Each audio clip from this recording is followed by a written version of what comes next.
Bagaimanapun, kapanpun, dimanapun, kejujuran itu nomor satu. Bagaimanapun, kapanpun, dimanapun, kejujuran, kepribadianku, harga diriku, kunci hidupku. Assalamualaikum warahmatullahi wabarakatuh. Salam sejahtera bagi kita semua.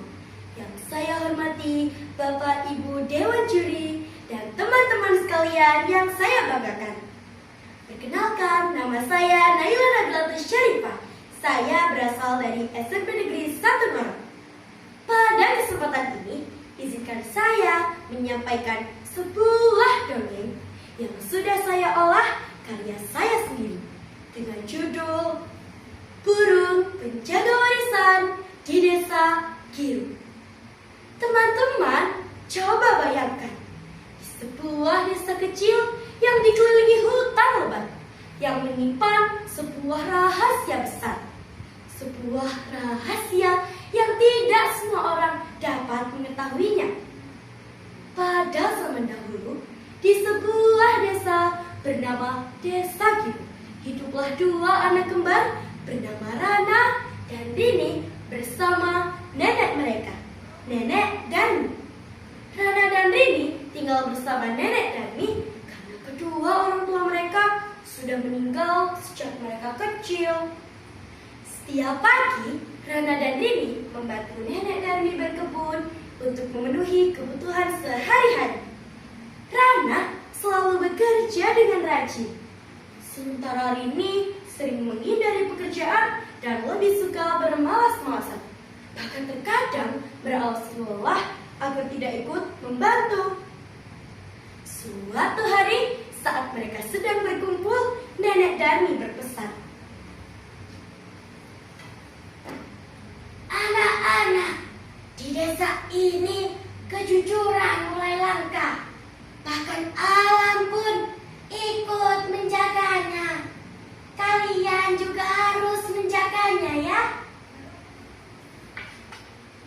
Rana mengangguk serius, sementara Rini hanya menjawab singkat, "Iya, Nek," tanpa benar-benar memedulikannya. Suatu sore, saat mereka sedang memanen hasil berkebun dekat hutan, suasana terasa lebih sunyi dari biasanya. Tiba-tiba, seekor burung putih besar muncul dan hinggap di dahan pohon. Sayapnya yang sangat besar membuat dedaunan pada pohon itu bergoyang kencang. Matanya tajam, namun terlihat tenang. Dengan suara lantang, ia berkata, "Siapa yang jujur akan pulang dengan berkah. Siapa yang bohong akan tersesat dalam pilihannya sendiri." Ini merasa bingung. "Itu burung biasa kan, Ran? Kenapa bisa bicara seperti itu?"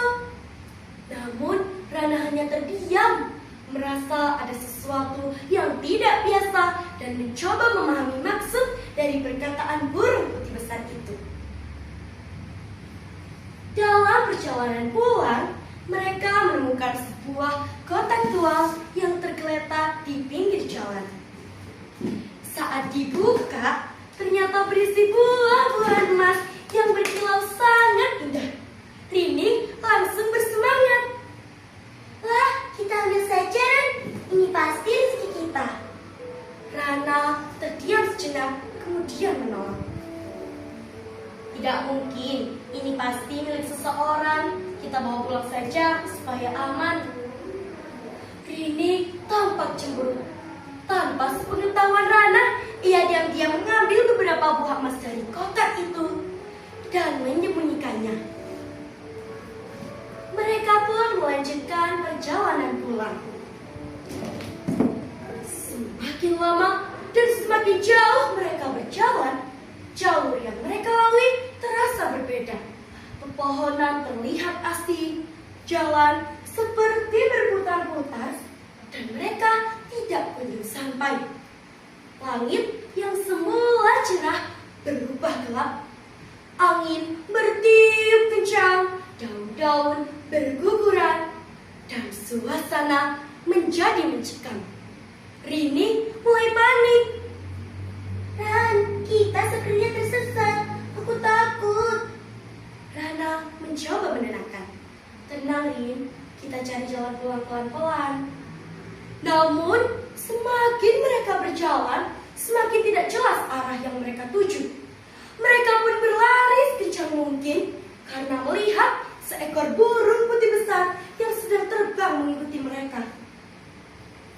"Apa yang kau bawa? Bukan milikmu," kata burung putih besar itu menatap Rini tajam sambil terus mengepakkan sayap lebarnya dan terbang mengikuti langkah mereka. Rini terkejut dan mencoba menyangkal. Aku tidak mengambil apa-apa." Namun keadaan justru semakin buruk. Jalan semakin gelap dan langkah mereka pun terhenti. Rana mulai curiga lalu bertanya, "Rini, jujur saja, apa yang sebenarnya terjadi?" Rini menunduk, suaranya gemetar. Dengan pelan ia berucap, Aku mengambil buah ini dari kotak itu." Rana pun berkata jujur kepada sang burung putih. "Kami menemukan kotak ini di jalan dan saudariku mengambil sebagian isinya." Air mata Rini jatuh. Dengan pelan ia berucap, Aku hanya ingin menyimpannya. Aku takut tidak punya apa-apa." Ketika suasana berubah, hutan kembali terang, langit cerah, dan jalan pulang pun terlihat jelas. Dengan tenang sang burung berkata, "Kejujuran membuka jalan, kebohongan menutupnya." Buah emas di tangan Rini berubah menjadi buah biasa. Dengan tangan gemetar, ia mengembalikannya ke dalam kotak. Sesampainya di rumah, Rini langsung memeluk Nenek Darmi. "Maaf, Nek. Rini ingin berubah. Rini ingin belajar jujur." Seolah tahu, Nenek tersenyum hangat. "Tidak apa-apa, Nak. Yang penting kamu mau memperbaiki diri. Itulah warisan leluhur kita, kejujuran."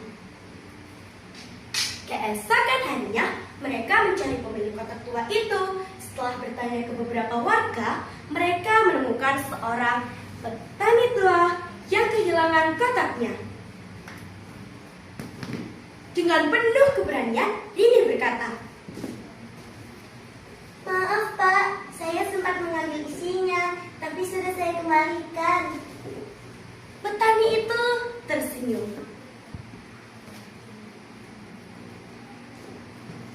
"Tidak apa-apa, Nak. Kejujuranmu lebih berharga dari isi kotak ini." Sejak saat itu, Rini benar-benar berubah. Ia mulai rajin membantu Nenek Darmi, tidak lagi bermalas-malasan, dan selalu berusaha untuk berkata jujur dalam keadaan apapun. Konon, burung putih penjaga hutan itu masih ada, mengawasi siapa saja yang menjaga kejujuran di Desa Kiru. Karena di Desa Kiru, kejujuran bukan hanya diwariskan, tapi selalu diuji.